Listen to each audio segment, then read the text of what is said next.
You would have seen a video played in the Oval Office in a meeting between President Cyril Ramaphosa and his delegation from South Africa, who met with our US counterpart, President Donald Trump.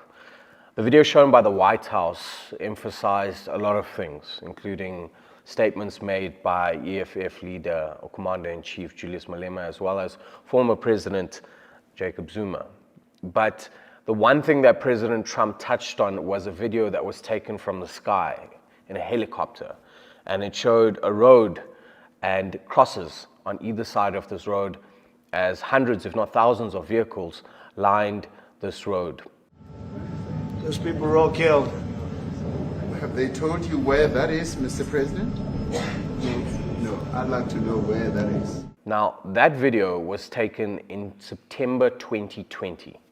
It was taken on a rural road in the Normandin area, which is in northern KwaZulu-Natal, in an area known as Newcastle. And that video was taken in response to a murder that was committed earlier that week. On August 30th, 2020, Glen and Vida Rafferty, a progressive couple in the Normandin area, were murdered at their farm. They were killed along with their dog as intruders entered their home and ransacked their place and stole a number of items and goods before fleeing in Glen's vehicle. The vehicle was found later abandoned, and 2 years later, subsequently, 3 people were arrested and charged with the murder as well as robbery with aggravating circumstances and sentenced respectively. But that specific protest you saw in the video, right, was a multiracial protest. According to the Institute for Race Relations, who were there on the day of the protest took place the following weekend on September the 5th, the Saturday. And this was in response to people trying to make government aware of the plight of farmers in the country and trying to raise awareness around farm murders. Now, Glen and Vida were murdered on August 30th, on the Sunday. On Wednesday, September 2nd, the former Minister for Police, together with Fani Masimola, met with the Rafferty family in Normandin. I was there.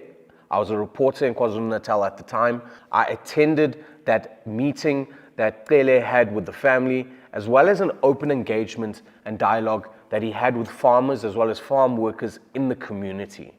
So there was a response from South Africa and the government to that specific incident. Cele saying at the time that there had been about 7 murders within that area in probably a year. And of those 7 murders, they had made basically arrests in every case.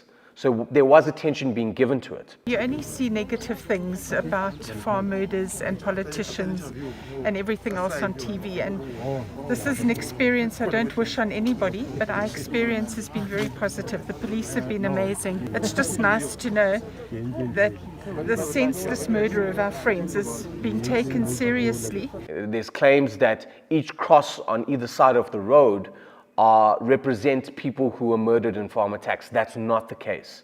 The organizers, who the Institute for Race Relations spoke to at the time, said they were merely just trying to raise awareness.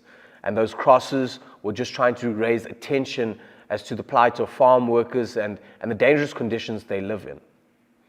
But our crime stats clearly show that there's no white genocide happening in South Africa, and specifically targeting farmers.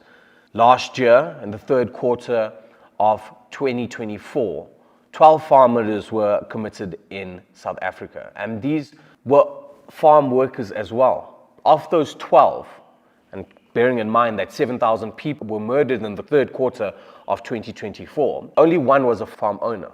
The rest were farm workers, the rest were people who lived on small holdings and rural areas that can be considered as farm holdings.